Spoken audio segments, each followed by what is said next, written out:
All right, I'm going to go ahead and get started.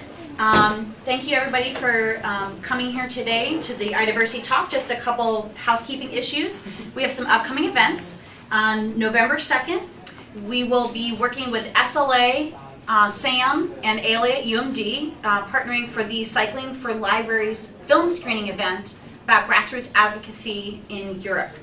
And a little bit later in November, to be announced, we're going to be having an LGBTQ panel on LGBT issues in librarianship with iSchool students and area professionals will be coming to speak with us.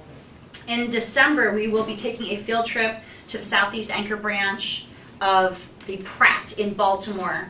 The manager, Cindy Kleback, there deals with a lot of diverse populations as they are adjacent to the nation's landing site for refugees. So that should be really interesting. And then also in December, we're going to be having an international winter party where everyone will be welcome to bring dishes in a potluck to represent the places where they come from or just places that they like.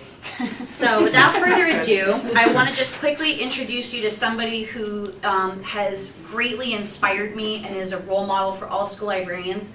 Her name is Joquetta Johnson. She's a library media specialist at Baltimore County. She's also an adjunct professor at Morgan State University. And she just came back from becoming a Google certified teacher at Google Camp, which is highly selective. She served on the National Library Media Specialist Standards Committee. She's been an ISTE consultant, and she's a certified trainer for ThinkFinity and ThinkPort. And Joquetta is an Excellence in Education Award recipient. She was a Master Teacher of the Year Award nominee and a Maryland Technology Academy Fellow. Please feel free to check out her CV online. She's also known as the Digital Diva. So we'll be doing a 1-hour talk on educational technologies and navigating the digital divide.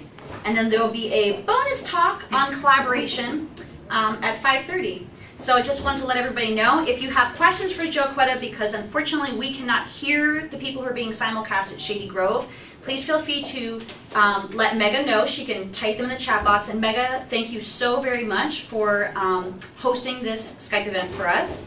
And I will be monitoring the Twitter feed. So if you have a question, feel free to tweet it to @LISDiversity with the hashtag iDiversity. So please just include both of those in your tweet if you have a question. So now without further ado, I'd like to welcome Joquetta Johnson.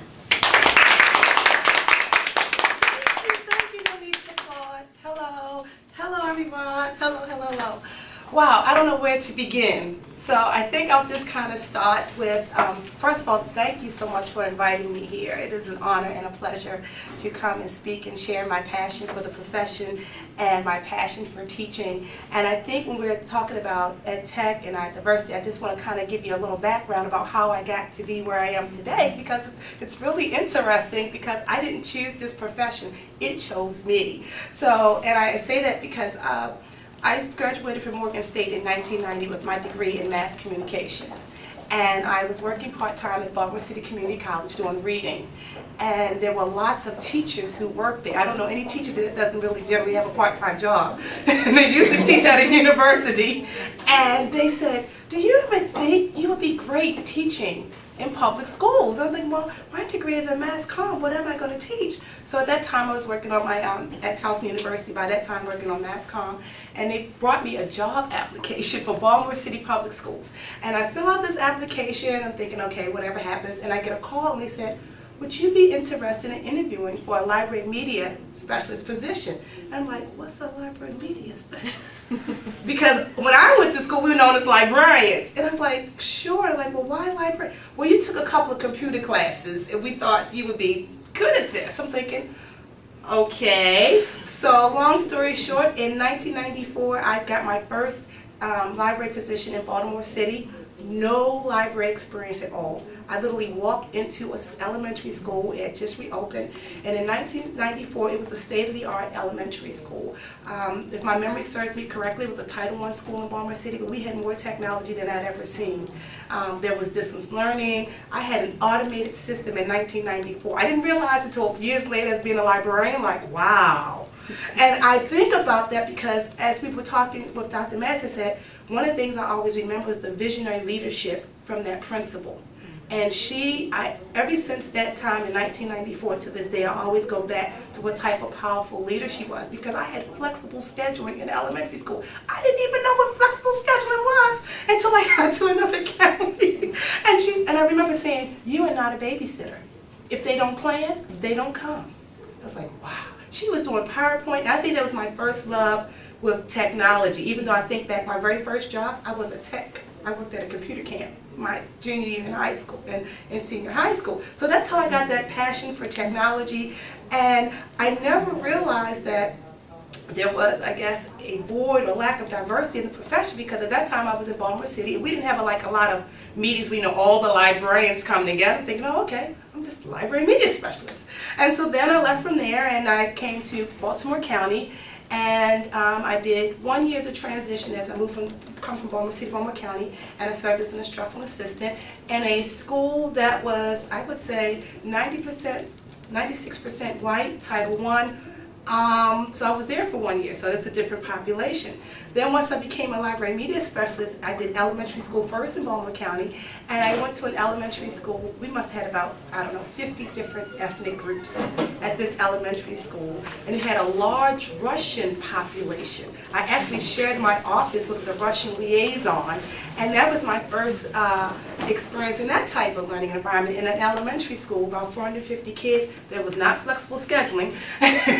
Definitely a fixed schedule there, and I learned, that's when was my first introduction to doing report cards in elementary school. And so that was interesting. So after you do 5 years elementary school, like, okay, I built my first website there. Back then when we started, you could only have a PC in that district at the time if you was a secretary. And my principal wanted a website, said, but I can only use the PC to do that. They finagled away and they got me a PC to build my first website, which is by a template. It was Print Shop Deluxe. I'm dating myself, but those who know about Print Shop Deluxe, that was the greatest thing since sliced bread. So I was there for about 5 years, and after that I did like 10 years of elementary school, so I was ready to do something different, right? Skip that middle school thing, I went straight to high school. Loved middle school, but I was like, I don't know. So I ended up at a high school for 8 years. And that high school was, again, predominantly African American, but the diversity was amazing. It's a IB comprehensive magnet high school.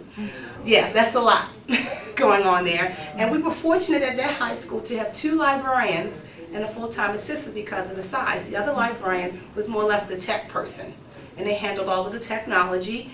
In that school, we had one of the largest homeless populations as well, but we also had kids who were coming from $500,000 homes. So the diversity there was unbelievable. So you're talking IB, talking magnet, and a comprehensive high school, about 1,400. Just like everybody else that's generally hit, budget cuts came, and they decided that high schools that had 2 library media specialists, one would have to be cut unless you were able to find some different ways. And my position was cut, and as luck would have it, or as what was in the stars for me, I ended up at the current high school where I am now, where I replaced the librarian who was there for 37 years. Wow. She was retiring. And so I'm 7 minutes from the high school where I taught, and the high school I'm now, talk about total different culture. It's located in Pikesville, Maryland, and if you know anything about Pikesville, Maryland, it's kind of like the heart of the Jewish community. I mean, I actually have a collection that's dedicated to the Holocaust where I am.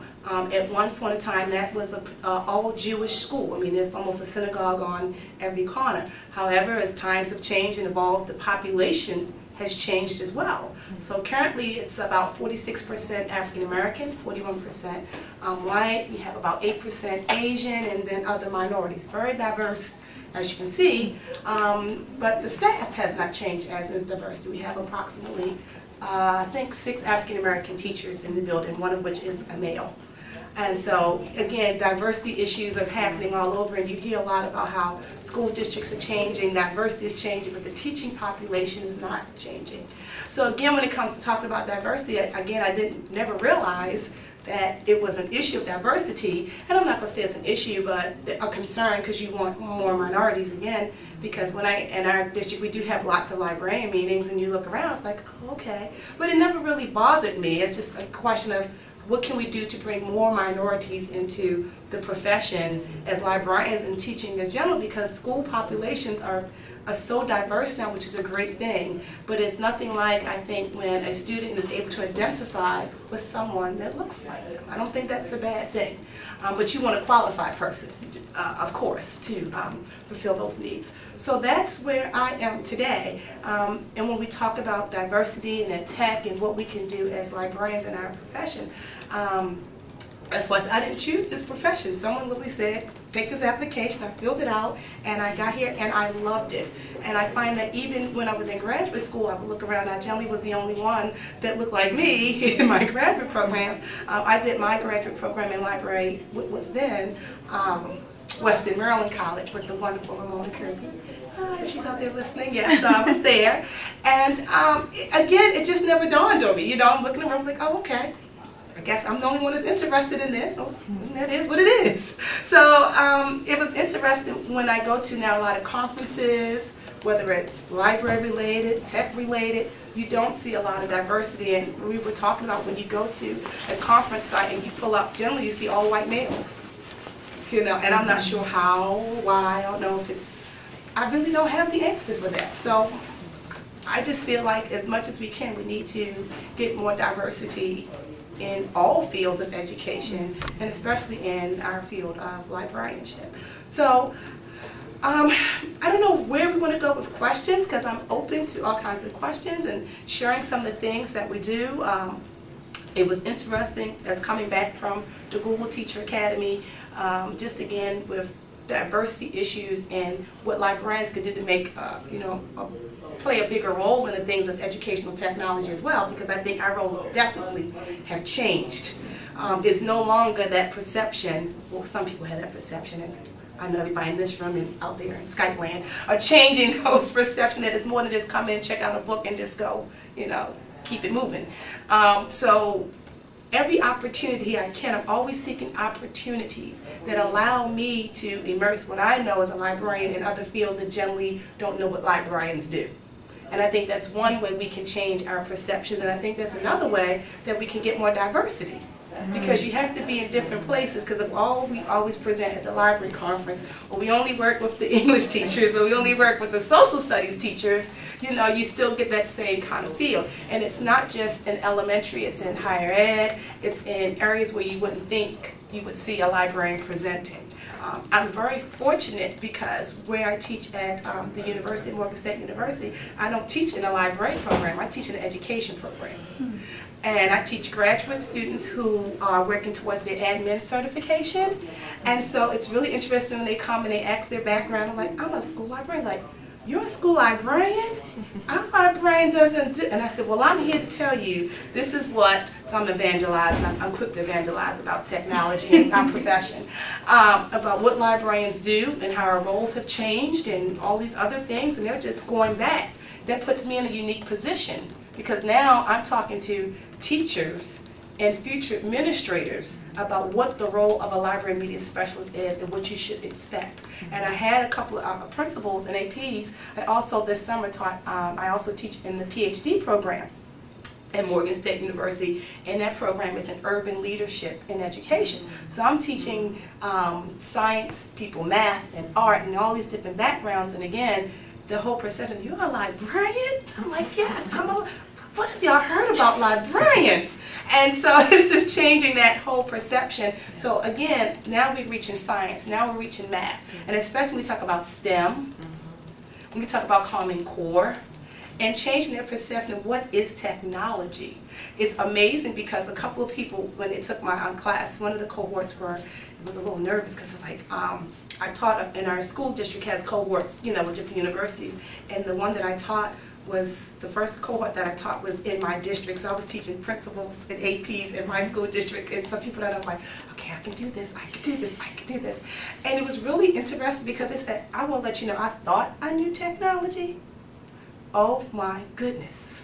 And I felt good about that in a way that is changing the perception that because you can create a PowerPoint and because you can do Excel, that's not You know, it's bigger than that. But what's more important when we talk about getting people to change their perceptions of technology is seeing how you can assess students' learning with the technology. Because we have to begin to make those inroads at the higher levels, because administrators are the ones that's going into the classrooms, right, evaluating what people are doing with technology. So if a principal or administrator doesn't have a clear understanding about what good instruction looks like, whether it's in the classroom or in a library, it's going to be okay if they walk in and see a teacher with a PowerPoint slide up. And so that's where is when the librarian can come in and say, are you familiar with the ISTE standards? Let's talk about Common Core. And their eyes get like kind of big, like, yeah, I know about Common Core. I know about text of complexity. Let's talk about STEM. Let me tell you about blah, blah, blah, blah, blah. And then that also changes how they perceive us, because now I can sit down at the table and talk instruction, not just, you know, the literature piece, which is important. But we all know, for those who are coming into the field, when you sit down, they're looking at instruction and they're looking at growth and how does it impact student achievement. And, you know, in our world, we know that we play an important part in student achievement, but how do we demonstrate that? Because if they walk past the library and they don't see anything happening, or there's no class in there, or you're considered as the babysitter or the cover for the elementary school, you know, you're just babysitting. But let me show you what I do that impacts student instruction beyond what you think a typical librarian does. So I think that's another way that we can change our roles, how we can begin to bridge those divides, is working with teachers in all disciplines. I know in elementary school, because I did elementary school for like 10 years, I never forget the first time I went to a teacher and I said, well, what are you working on? I want to, you know, collaborate. He said, well, all librarians was just teach them how to use the dictionary.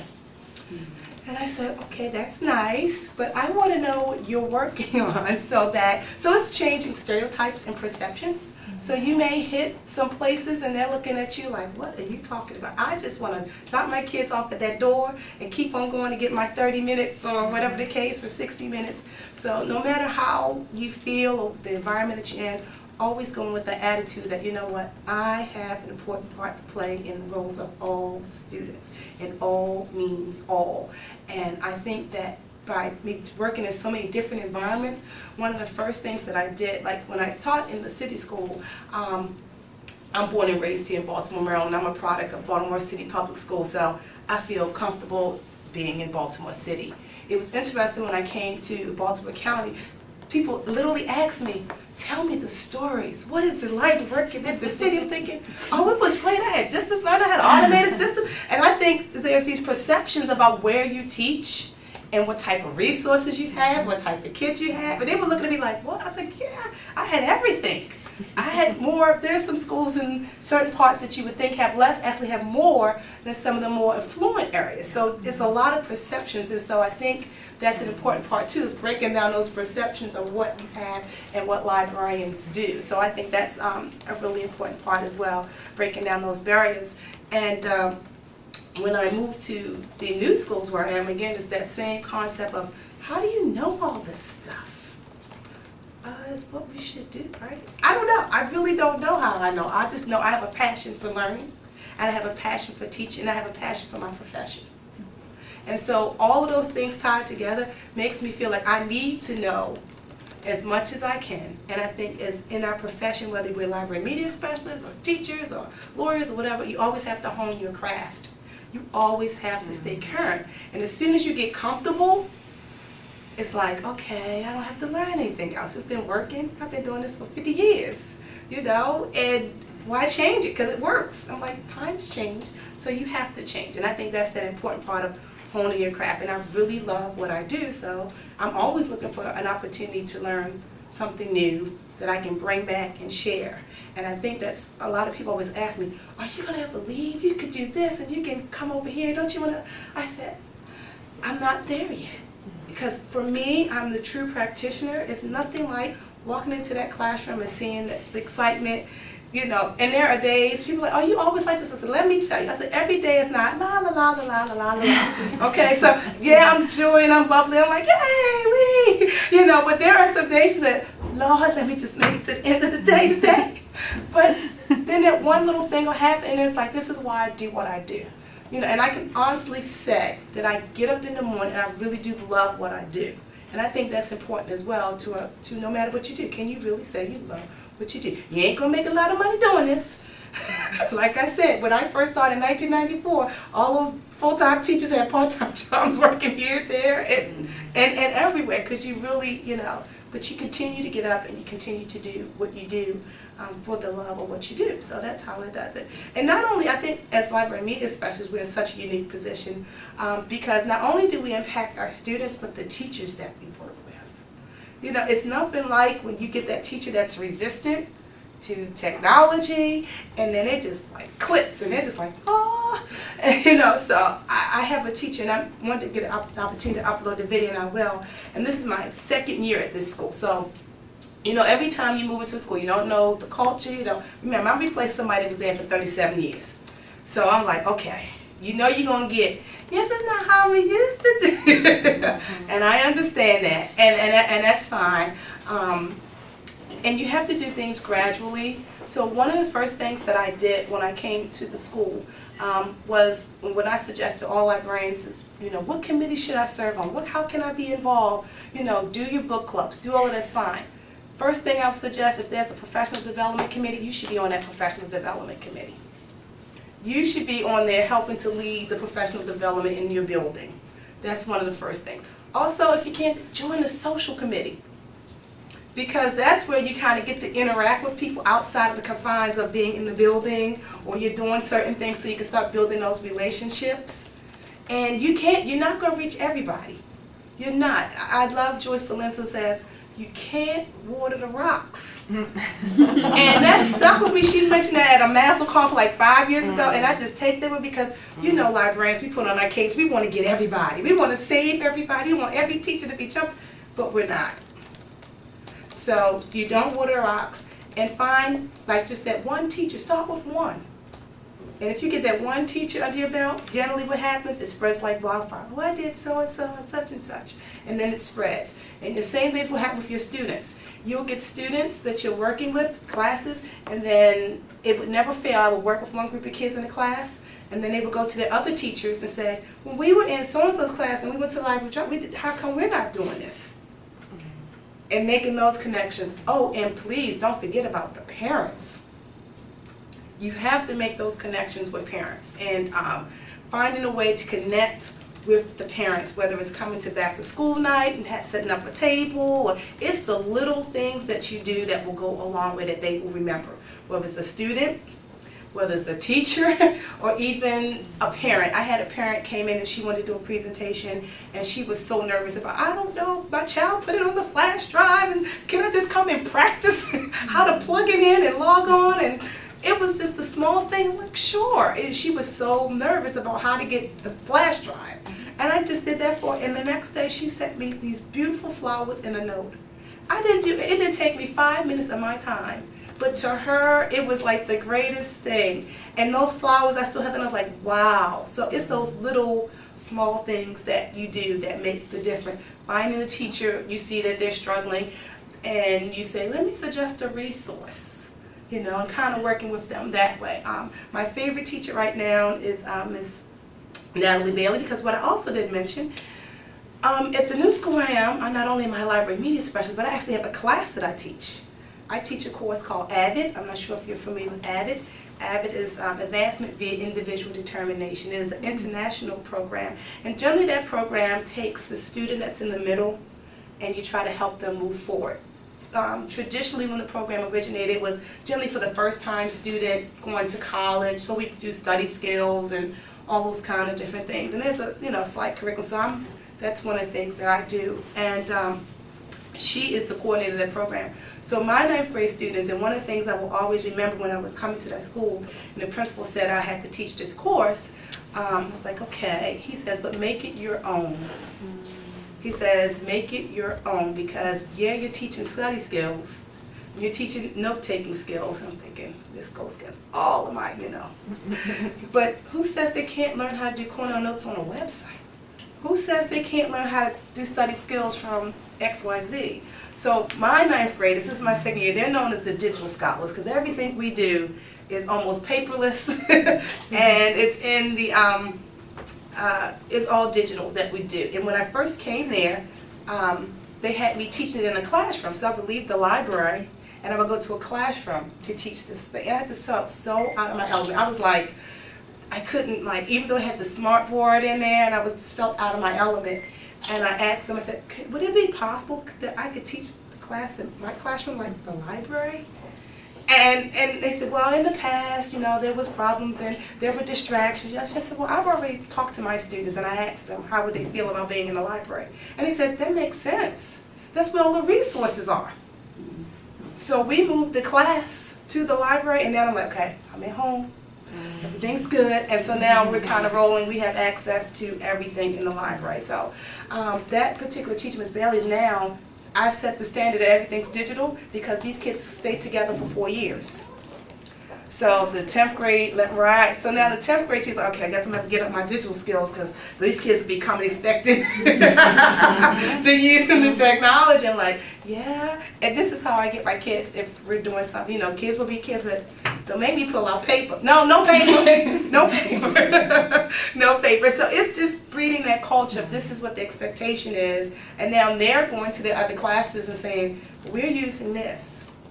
And one of the things that I also do to bridge the gap and make that known is I do a Tech in 10 segment every month at faculty meetings. So I went to my principal and I said, I'm on PD, I said, would it be possible that every faculty meeting I could have 10 minutes just to share a tech tool? And so every month, and sometimes it's 10 minutes or less, depending on what we're doing, and I share a different tech tool. I use my library website, and I can share that later. Once that I've shared that resource, then it's posted to the library website, so teachers can always go back to the resource. It has the PowerPoint, it has the links, and all those things in there for them. Because we know at the end of the day, we're all tired and exhausted. So I don't want to do this full, long, drawn out, how to hands-on. And then one session he did say, how about though, this time instead of doing 10 minutes, do a 30-minute segment and give us some time to do hands-on. So we did do one, we did hands-on, we gave them the exit ticket and I kind of modeled. So that's been really great as well because you never know what impact you're going to have. Because I always ask teachers, tell me if you're using this. And I'm seeing teachers coming to the library and I see them, oh yeah, I shared it at, Tech in 10. And one of the biggest things that really made my day was this week, an AP calculus math teacher came to me and said, remember you did that presentation called Lights, Camera, Action, and I taught them how to do paper slide videos? He's using it with his AP calculus class. I've never had a math teacher. I was like, oh my gosh. I was just like, it's those little things. And I showed to them that like in January of last school year. And now he said, can you take a look at my lesson and look at this link and see if this works and tell me what you think? I was like, can I? And I think sometimes teachers don't realize that's what we like to do. Or they'll say, I don't mean to bother you, bother me. Like sometimes I feel like as much as I do, they still don't use me enough. And you will feel, I'm like jumping up and down and every faculty, come see me, what can I do, how can I help you? And then they'll come in the library and someone will do something like, I'm like, what are you working on? Oh, I'm just having them go to Google to look up careers. I'm like, oh. Did we have this? They're just like the kids. Did you not listen to me? Don't you remember that conversation we just had? Don't you have to? Da-da-da. And then I'll share with them. They're like, oh, okay. So it's those kind of things. Just making those connections, making yourself available, and just showing that you're open to any suggestions. So I don't know if you have any questions because I can talk on and on about different strategies. Yes. We do have a question Awesome. From one of our students in Shady Grove. Hi, Shady Grove. That's Michelle Melencio. Okay. Hi, Michelle. And she asks, let's see. Okay, good job, Rebecca. I lost it. Oh, here we go. I'm sorry. What suggested solutions do you have for bringing in more diversity into school librarianship? Well, one of the things that I would think would be if you want more diversity is you have to start recruiting at the colleges where you have large diverse populations. Like, for example, if you're looking for more African Americans, you need to be at the HBCUs, at the historically black colleges. Some things kind of seem like, and I've thought about that, that's how I missed my exit as I was coming, thinking about that, how can you bring more diversity? And I don't ever recall, and maybe it's me, when people recruit, that people recruit for library media specialists, and maybe because I wasn't recruited in the traditional way, but I don't know that when they have college fairs, you see, oh, we're looking for teachers, but is there a table that says we're looking for library media specialists? You know, we're looking for engineers, we're looking for dentists, we're looking for business majors. I mean, you have to start breeding it too, like in high school, because in high school is where kids are starting to think about the majors. And of course, we know we have people who make career changes, of course. But if we really want to get the nurturing and get them early, I think we got to kind of almost start like in high school and middle school to start bringing, because I would have never thought, I don't know how many people actually say, when I grow up, I want to be a school librarian. Not very many. You know, so it's one of those things, like how can we have to start earlier? And I think people don't really realize that most of us have degrees. That's always fascinates people. When I tell them, you have a degree? Yes. I have a degree. And then I'm a teacher. I had teacher status. Yes. I had to take a prep. Really? Really? I get observations just like you do. So it's a lot of things that we have to address when we talk about just the diversity pieces, but the whole big picture, I think that's it, starting in high schools, definitely going to like HBCUs, if you look, you know, where you're going to find this to bring more minorities, talking to males. I mean, there's not even a lot of males in our profession as well. You know, so I think that's the big piece. Like I said, I don't ever recall seeing that type of recruitment going on. So where do we need to do some marketing. Any other questions out there? I have a question. Okay. This is Rebecca Oxley. So this is my own question. I actually wanted to know if you could talk a little bit about why technology is so important. Why is it so important that we would have a level playing field for technology? And then, as maybe a clarifier to that, why is technology so important in education? Well, I think that technology is so important in education because if we're preparing our kids for the future, then they need to have access to technology. I don't know too many jobs today that do not require some use of technology.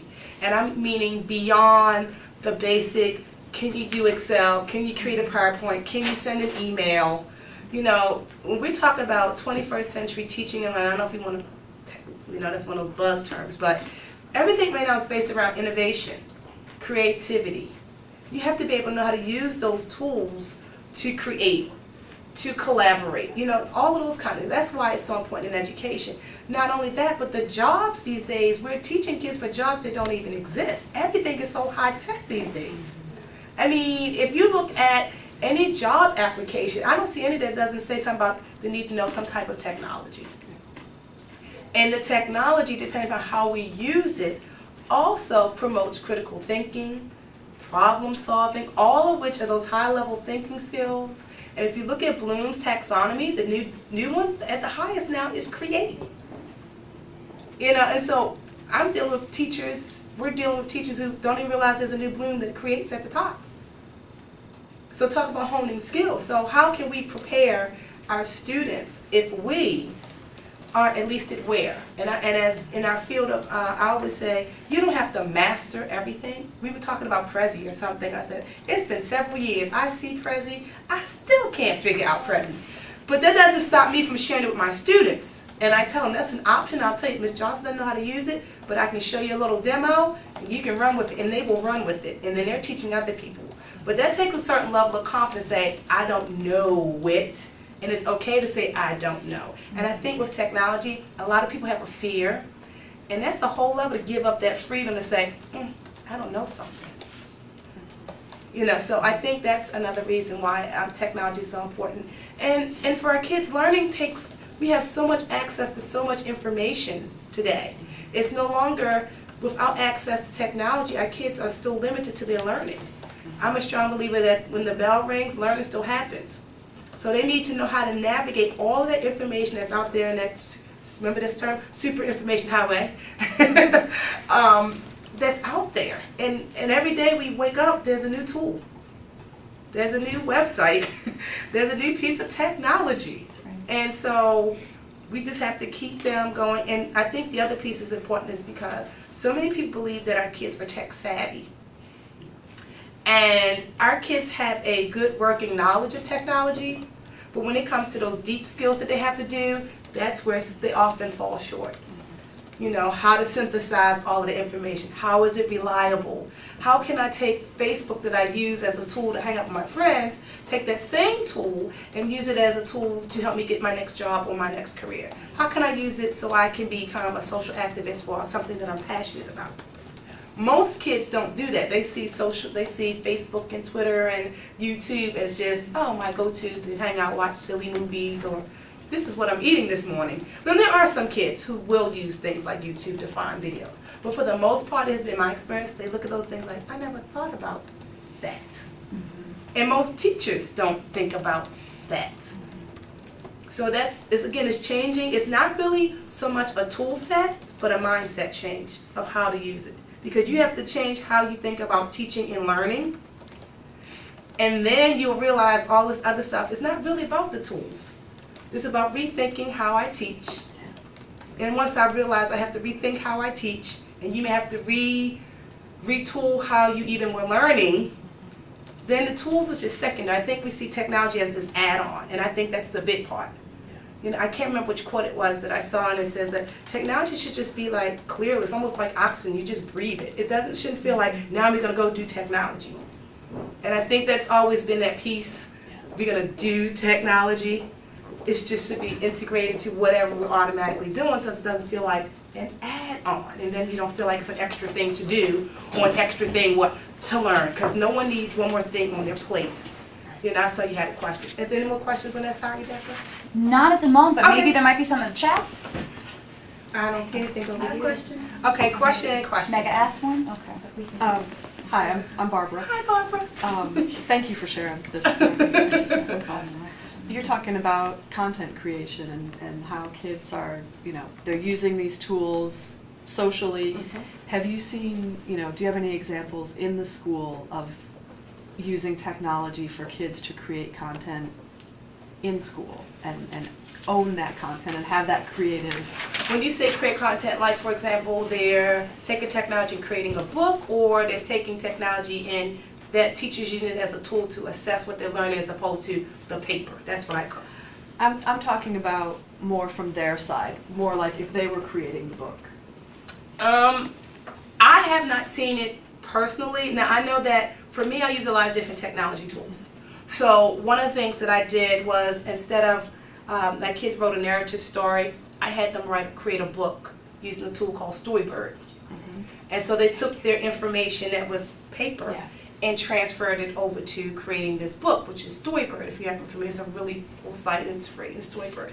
And one of the things that I find with students, because we kill creativity, when you ask them to do anything outside of the norm, they get really like this. Because they're so used to writing a paper or creating a PowerPoint or filling out a sheet that when you ask them to do something else, they don't like it very much. Because now I gotta think. I just can't go copy and paste. I just can't fill in the blanks. Now I know there are kids who are creating phenomenal things.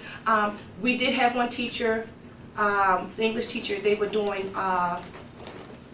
studying writers.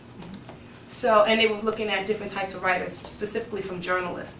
So I taught them how to blog. So they created a blog about the blogger they were writing about. So they were using the tool to write about, so then they started creating the blog. So it's like the little small steps that I have seen just trying to do, but it's such a big piece, but those are the first steps. Creating websites, getting kids to create e-portfolios of their work. And that becomes their piece like that. There are some kids who I've heard of kids who create Facebook pages to promote ideas and to do fundraising and to advocate for social issues. And so there's lots of global projects that's going on. Some kids who are really creating a lot of wonderful things out there. But we need more of that, because that generally is the kid who's doing it on their own, or we need to get the teachers to be able to bring that into a classroom. And a lot of that starts with curriculum. Because if it's not seen in the curriculum, often teachers are not going to do it. And I always tell people curriculum is just a guide. It's like the car. It doesn't matter what kind of car you drive, so as long as we all get to the same point. so it seems as a guide, but to some teachers, especially if you're new or it's a new curriculum you never taught, you're following it like step by step by step by step. So one of the things that we have to do is write curriculum that has those tools embedded, and that's one of the things we did in our district this summer, which was amazing. We did curriculum extreme makeovers. Nice. And all of our stuff is, our district, what I can say, is very transparent. And you can just go to the website and see the whole curriculum and what we did. And one of the things that we did, we took standard curriculum and we taught the curriculum writers, like, we have to rewrite curriculum. And we showed them how to embed the tools. And it's just a step. It's just the beginning step, because we all know, you know, someone will show a YouTube video and they think they've integrated technology. And it's a start. But we have to keep going and going, and I'm all about baby steps. So I think that's one way of using certain tools, and there's so many wonderful tools. But we also have to talk about access, because sometimes the tools that we want to use are blocked. You know, it was just a couple of weeks ago, it was Banned Website Awareness Day. Yay! And thank you, Gwyneth, I don't know if you're there, but for doing that wonderful webinar for us. But we have to find ways to work around the filters and provide access, because that's another divide. You know, and it's time consuming. I don't know, I can't tell you how many times I've gone to a conference and I learned this tool and I come back, I'm all excited, yay! And it's blocked. Then you're like, you know, you feel a little deflated. But I've always been the person trying to find a workaround. And that's what we have to do. And I think as library media specialists, that can be that extra tool in our hat, because we're that information specialist too. So that when you can't find how to do this and you need another tool that can do that, I think we should be able to just pull them out of our hats like this. And that's why people are asking, why do you have so many tools that does the same? Because you have to differentiate your tools, not just for students, but for teachers. Because your teachers are going to be on all different levels and comfort levels. So I may have 5 tools that all do similar things.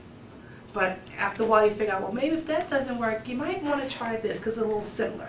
If they're up here, you can go for this. So I think that's important as well, is those tools and somehow never knocking down those filters. So we're fortunate this school year, we got a new superintendent, and he immediately came in and said, why are all these filters up? So although our students don't have access to everything, now teachers have access to Facebook, to Twitter, as well as to personal email. And it may seem like a small thing, that's big, it's huge. And what happened in that, he came in June, and I've been using Twitter forever, but it's so funny to watch all these Twitter accounts just pop up in my school district with the little eggheads, you know, you're not on Twitter, you get them. And all these schools now have Twitter accounts, and everybody's tweeting, and everybody's doing all this, simply because it all goes back to leadership. He came in, he has a Twitter account, we have a district blog, he streams on Ustream. It's leadership. And I think leadership comes in different places. Because although prior to that, the leadership as our school district did not do that, there are teachers and librarians who were being the leaders with the technology in their building and modeling how you use Twitter and modeling how you, even though it was blocked, I've always been a creative problem solver. So when they say things were blocked, not a problem. I have my iPad, I have 3G, and what? Because I'm going to do what's going to happen, what's going to be best for the kids and my teacher. And I believe you have to take calculated risks. I mean, I'm not going to do anything stupid, but if I have my iPad and I'm working with a Twitter feed and I'm trying to show students about Twitter, and I'm showing, you know, I bring in my own tools. So that's working around and being innovative, being a problem solver, because it can get you down if every time you want to do, and then after all, like, what's the use of even trying? Because you always have to try, because it's everything we do is for those kids, and so that's why we have to do it. Yes. Mega has a question over in Skypelandia, as Stacy has named it, and hers is a 2-part question. Okay. She asked, how can we create diverse learning environments in A, a school library, and B, in information literacy lessons? How do we create diversity in? I think she means diverse learning environments. So, Mega, feel free to clarify by Skype chat if you'd like to. What is but maybe she means like transliteracy and. Can't see any over here. I'm trying to pull up and see. There's no clarification. What I think, again, and I guess this goes back to curriculum, because some of the things that we need to see has to be written, But even if it's not written, as librarians, we have to be aware of, first of all, our school climate and our population. That's the first thing that's important as well. So sometimes, although I never forget when I first started at Millbrook Elementary School, which was, again, that was my first introduction to a large Jewish population. The first thing I did, I started doing research. So this is the school that I'm going to be in. Okay, what kind of authors should I be looking for? What do I need to know about the culture? And so I think we have to educate ourselves about the schools and the culture that we're going to be working in as well. Because we have to build those collections that reflect the population. Not only reflect the population, but our global diversity issues. So it's not just what's happening in our school district or what's happening in our school building, but what's happening globally. Yeah, I may not have a large Muslim population. That doesn't mean I shouldn't have those things in my collection so that my kids can learn about it and make those connections. Whether it's print, whether it's web-based, whether it's a digital resource, whether it's bringing in the speakers who can talk to those things. So I think that's really, really essential, that we have to educate ourselves about different cultures. And again, you don't have to be, and that can be a sensitive topic. You may not feel comfortable, but try to find someone that's part of our job, to go out and find resources to bring people in who can talk about that. And I'll never forget coming into where I was the new school year and having to weed a collection that had never been weeded in 37 years. And I had this, 37 years, Holocaust collection, and some of the books were like falling apart, and I didn't want to step on anyone's, I did not want to disrespect the culture and other kind of things. I wasn't sure what I should weed, what I should not weed, because I'm the new kid on the block. But I knew, again, it's about the entire. So fortunate for me, one of the other librarians that came in and helped me weed is Jewish and is from the community. I said, I'm not sure. Can you help me with this? And she would look at a book and say, okay, this is one that you should, and this is one you should not. Because I didn't know. And it's real easy, to look at dates and all that other stuff. But we're also talking about a school culture and a climate and a history. I don't want to do anything because I don't want to do that to my culture. So I brought in someone who could speak, and I felt like, okay, this is a good way to do it. So you have to make those connections. And I think like having the iDiversity, talking about different religions and points of view, and not just religion, we're talking social economic backgrounds, we're talking about sexual orientations, we're talking about, physical disabilities, we're talking, when I look at diversity, I'm not just speaking of color, I'm thinking everything, because that's one of the things when we talk about multicultural, people first think it's race, and they think it's generally a black and white thing. I'm talking the big picture of that. At the high school where I am now, we actually have I can't remember the name of the club, but it's LBSG club for our students. And one of the first things they asked if there were any teachers who would be willing to have their space a safe haven, so that if kids wanted to speak or felt need a place to go, would you be willing to? I'm like, of course. If you can't feel safe in the library, where else can you not? And so what happens, they gave each of us, when the kids go around the building, there's a rainbow sticker right above the top of your space, so that kids know that when they walk past, this is a safe haven. And I was walking through the building looking, and I was sort of disappointed that I didn't see more. Mm-hmm. They were there, don't get me wrong, but I felt like, it's hard because it is a sensitive subject, but I just feel like as an educator, even if I don't know a lot, whether it's about culture, whatever, that you should feel like you can at least come in, feel safe, and if I don't have the answer, sometimes you just need someone to listen to, I can point you to, let me turn you to our school counselor who can help address that, but just a place. And I think those are the little things. You just have to be sensitive, because I think sometimes in education, I was talking to someone, I think we've kind of taken a human touch out of education, because it's come down to this thing with testing. The second part of that question, I don't know if I addressed it or not. That was about how can we create diverse learning environments in information literacy lessons? Yeah, I think, again, it's that same thing, bringing it all and realizing it's more than just race. I think that's the other big piece. How do we address things like disabilities? How do we address things like same-sex marriages? How do we address those? And those are some things that, too, you have to be very careful about, depending on what school you are, the school climate.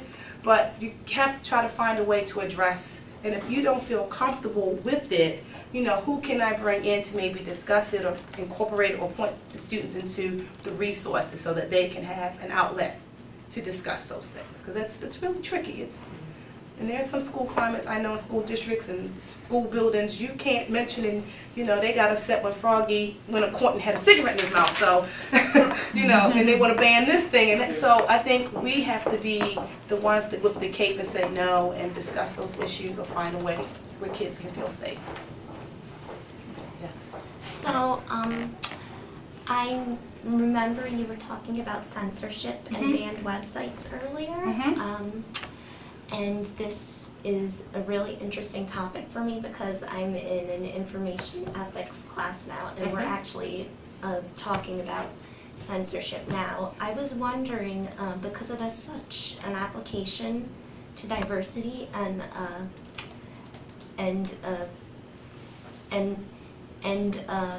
more kids of color like attend public schools. I was wondering if, with regards to both censorship and access to like the creative aspects of technology in the curriculum in general, whether public school kids or private school kids were at an advantage. As far as the ability to be able to create without the censorship and and access to banned websites. well, you know, it's really interesting. It really varies from school, from district to district.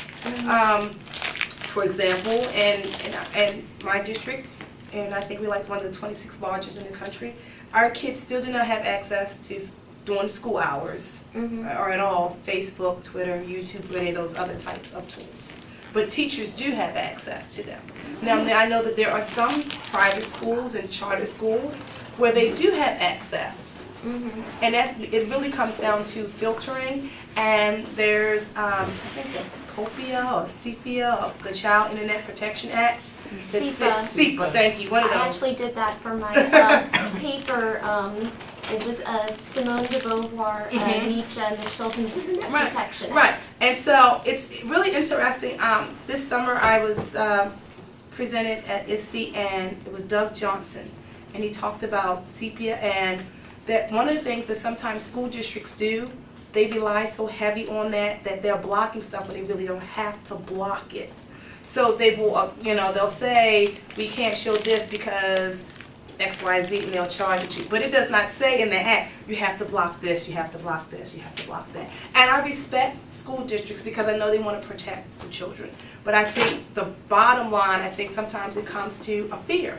Because, and God forbid, something happens to a child, because whatever then it becomes suitcase and do things of that nature, and I understand that. But I think there has to be a level of treating us as professionals, that we should not be blocked from certain things, because how can I teach the students these things? And I think we talk about creativity, especially when we talk about social media.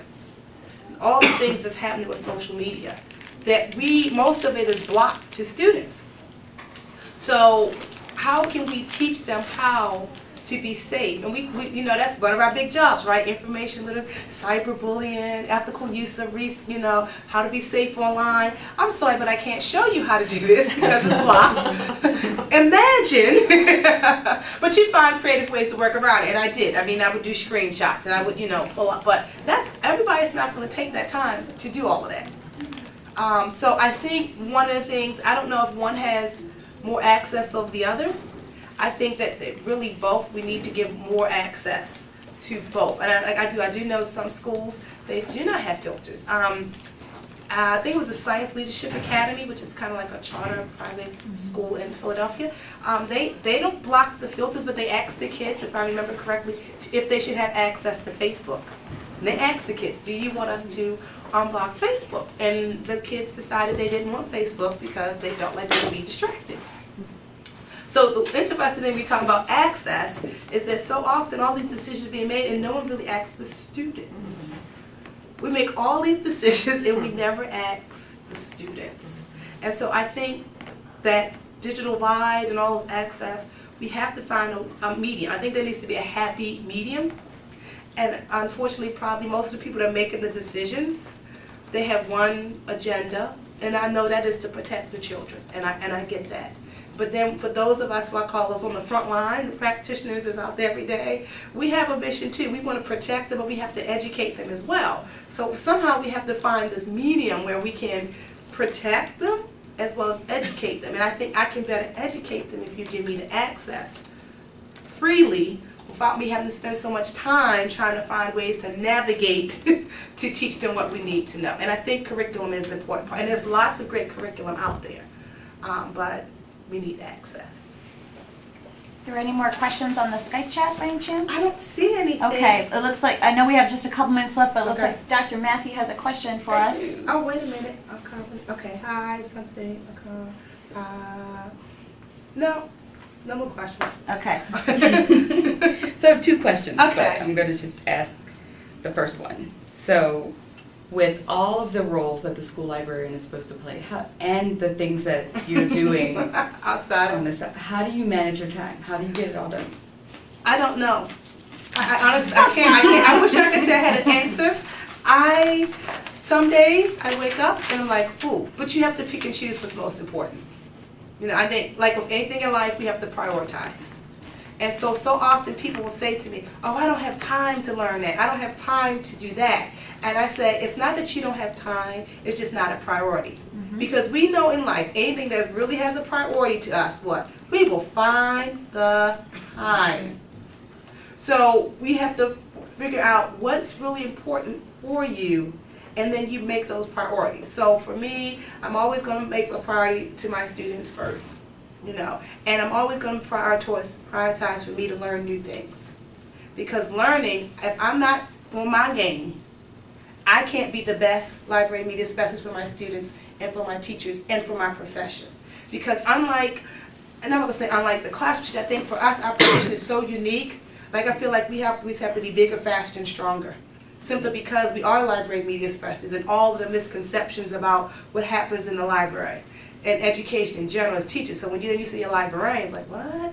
You know what I mean? So I feel like you have to prioritize. So prioritize for me is I'm always learning new things.